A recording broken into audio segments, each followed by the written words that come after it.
अस्सलाम वालेकुम। आज की खबरों की सुर्खियां। उर्दन ने कई हफ्ते का कामयाब तरीन लॉकडाउन ख़त्म कर दिया। भारत और चीन की कशीदगी। बरतानिया ने ट्रैवल एडवाइजरी जारी कर दी। शारजा के गंदे पानी को साफ करने वाली कंपनी 2022 तक सलाहियत दोगुना करेगी। होटल्स और विजिट वीज़ा की तफसीलात सामने आ गईं। अब इन खबरों की तफसील। मुत्तहिदा अरब अमारात की हुकूमत ने मास्क फेंकने पर जुर्माना करने का ऐलान कर दिया। अब इस खबर की तफसील। मुत्तहिदा अरब अमारात की हुकूमत ने मास्क फेंकने पर जुर्माना करने का ऐलान कर दिया है। अब जो भी शख्स मास्क रोड पर फेंकेगा या पब्लिक प्लेस पर या ट्रेन स्टेशन पर फेंकेगा तो उसे 1000 दिरहम का जुर्माना किया जाएगा, और अगर इस खिलाफ वर्जी का दूसरी मरतबा मुर्तकब हुआ तो फिर जुर्माने के साथ साथ उसे जेल भी होगी। मुत्तहिदा अरब अमारात ने जो लोग कर्फ्यू की खिलाफ वर्जी कर रहे हैं उनके नाम और तस्वीरें भी शाये की हैं। इनमें तमाम ममालिक के अफराद शामिल हैं। अगर कोई शख्स सफ़र कर रहा हो तो ट्रेन के बाहर या चलते फिरते रोड पर मास्क मत फेंकें और दस्ताने भी मत फेंकें। कोरोना के खिलाफ मुहिम को कामयाब बनाने के लिए हुकूमत का साथ दें। अब चलते हैं हमारी अगली अपडेट की तरफ। उर्दन ने कई हफ्ते का कामयाब तरीन लॉकडाउन ख़त्म कर दिया। अब इस खबर की तफसील। उर्दन ने कई हफ्ते का कामयाब तरीन लॉकडाउन ख़त्म कर दिया है।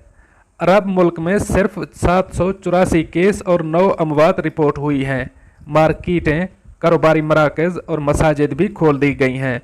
तफसीलात के मुताबिक उर्दन तमाम इस्लामी ममालिक में सबसे मौसर तरीन लॉकडाउन करने वाला मुल्क करार दिया गया है। बताया गया है कि उर्दन ने 2.5 माह तक सख्त तरीन लॉकडाउन नाफिज किए रखा, जिसके बायस कोरोना वायरस का फैलाव रोकना मुमकिन हुआ।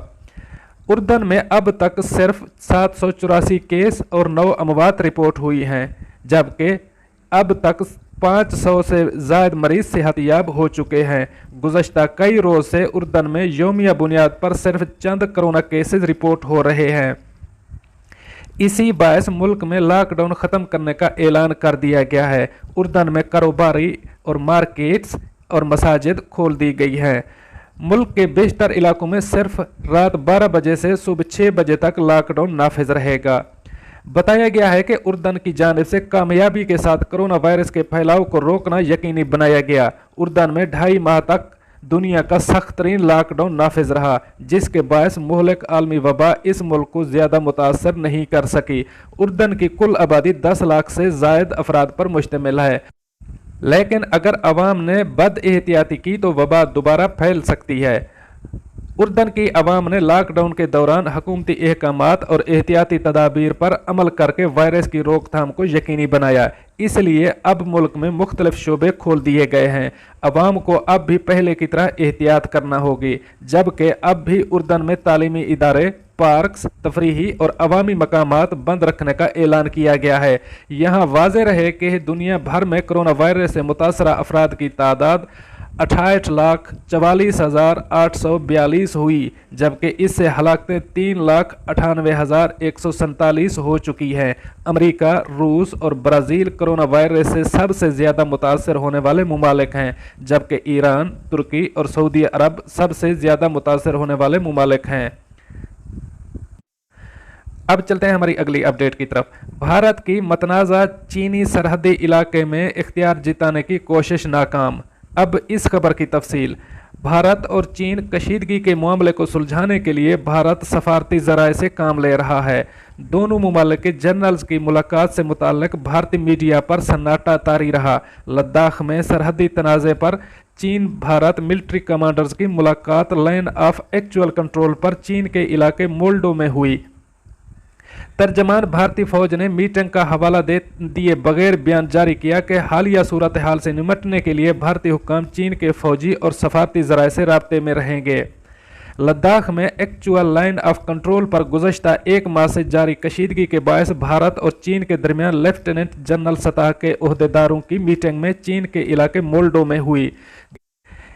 इस मीटिंग में भारत की नुमाइंदगी commander lieutenant general Harinder Singh और चीन की नुमाइंदगी corps commander southern Xinjiang military district general Lin Liu ने की। वाज़ेह रहे कि भारत चीन के साथ सरहदी मुतनाज़ा इलाके में इख्तियार जिताने के लिए सीना तान कर निकला, लेकिन चीनी फौजियों ने जल्द ही भारतीय फौजियों के होश ठिकाने लगा दिए थे। अब चलते हैं हमारी अगली अपडेट की तरफ।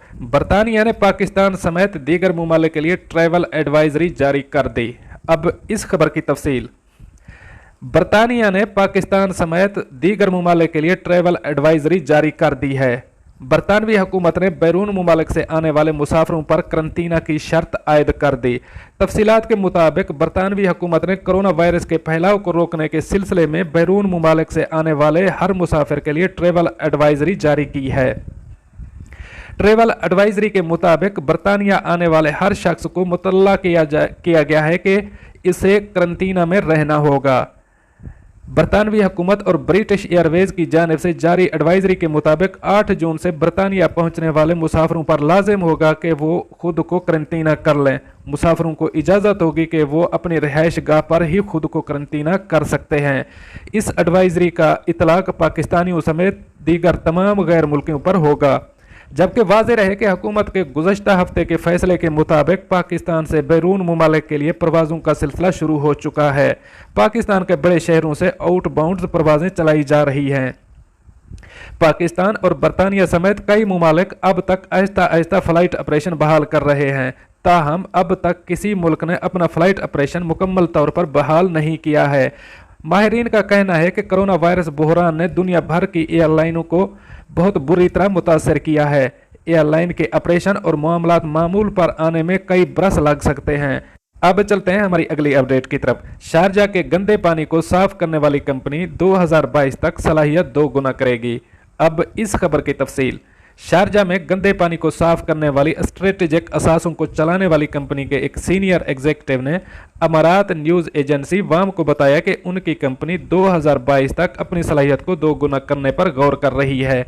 कतरा वाटर सोल्यूशन के जनरल मैनेजर गुरुवान डेयर सेल ने कहा है कि हम गंदे पानी को साफ करने की गुंजाइश को बढ़ाने पर तवज्जो दे रहे हैं। शारजा में बढ़ती हुई आबादी से निपटने के लिए हमारा हदफ इसे 2022 तक 2 गुना करना है। कतरा Sharjah investment and development authority Shurooq और BESIX के दरमियान पब्लिक प्राइवेट पार्टनरशिप है, जो बुनियादी ढांचे की तामीर में काम कर रही है। ये गंदे पानी को साफ करने का प्लांट चलाती है, जो रोज़ाना पूरे शारजा से निकलने वाले 3000 मुकाम मीटर से ज़ायद गंदे पानी को साफ करता है। ये पानी बुनियादी तौर पर आबपाशी और तामीराती शोबों में इस्तेमाल होता है। मुस्तकबिल के दीगर मंसूबों के बारे में गुरुवान डेयरसेल ने कहा कि बरीदी में गंदे पानी को रिकवरी साइकिल करने के वाटर फिलिंग स्टेशन की तामीर जून के आखिर तक मुकम्मल हो जाएगी, जिससे मकामी खेतों को पानी मिल सकेगा। उन्होंने कहा कि हमने गंदे पानी के प्लांट को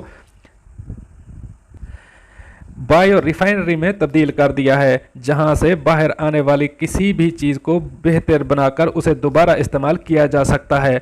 उन्होंने कहा है कि जामे शारजा और शारजा रिसर्च एकेडमी के साथ शिराकत में एक तहकीक जारी है, जिसमें इस बात पर काम किया जा रहा है कि किस तरह साफ़ किए पानी को बड़े पैमाने पर दोबारा इस्तेमाल के काबिल बनाया जाए।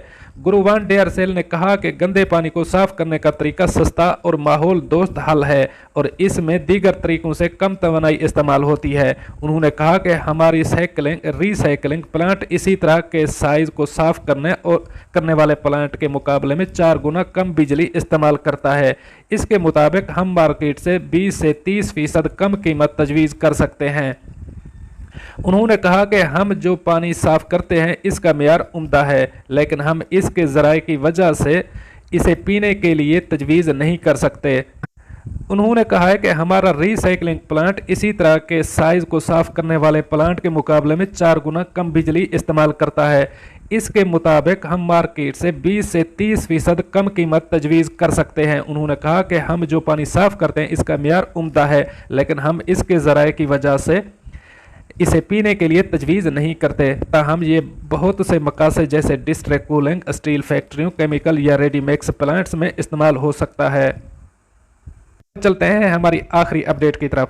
होटल्स और विजिट वीज़ा की तफसीलात सामने आ गई। अब इस खबर की तफसील। दुबई की हुकूमत ने पिछले दिनों कर्फ्यू में नरमी की है और सरकारी शोबे और निजी शोबे में 50% काम करने की इजाज़त दी गई थी और हुकूमत ने होटल्स को खोलने और पार्क्स को खोलने का भी ऐलान किया था, क्योंकि होटल्स सिर्फ टूरिस्ट से चलते हैं। क्योंकि जब तक अमारात में सियाहत का शोबा बंद रहेगा तब तक होटल्स को खोलना और होटल इंडस्ट्री वाले दूसरे शोबे को खोलना कोई माने नहीं रखते, क्योंकि बीचेस और होटल्स सिर्फ सियाह इस्तेमाल करते हैं और सियाह विजिट वीज़े के बगैर नहीं आ सकते। इसलिए दुबई की हुकूमत ने इस तजवीज़ पर गौर करना शुरू कर दिया है कि कब टूरिस्ट वीज़ा खोला जाए, लेकिन अभी तक ऐलान नहीं हुआ। हमारे ज़राए ने कहा है कि जून के आखिर और जुलाई के शुरू में विजिट वीज़ा खोल दिया जाएगा। यहाँ मैं ये वाज़े करता चलूँ, इस बात का अभी तक ऐलान नहीं हुआ है, इसलिए विजिट वीज़े के बारे में कोई हतमी बात नहीं कह सकते। लेकिन जैसा हमने पहले कहा है, इस माह के आखिर तक अच्छी विजिट वीज़े के हवाले से अच्छी खबर आने का इम्कान है। दुआ करें जल्द से जल्द दोबारा ज़िंदगी की रौनकें बहाल हों और तमाम अफराद इस डिप्रेशन वाले माहौल से बाहर आएँ। दोस्तों, ये थी कुछ आज की ताज़ा तरीन अपडेट्स जो मैंने आपके साथ शेयर की। मिलते हैं अगली अपडेट के लिए, तब तक मुझे दीजिए इजाज़त। अल्लाह हाफ़िज़ नासर।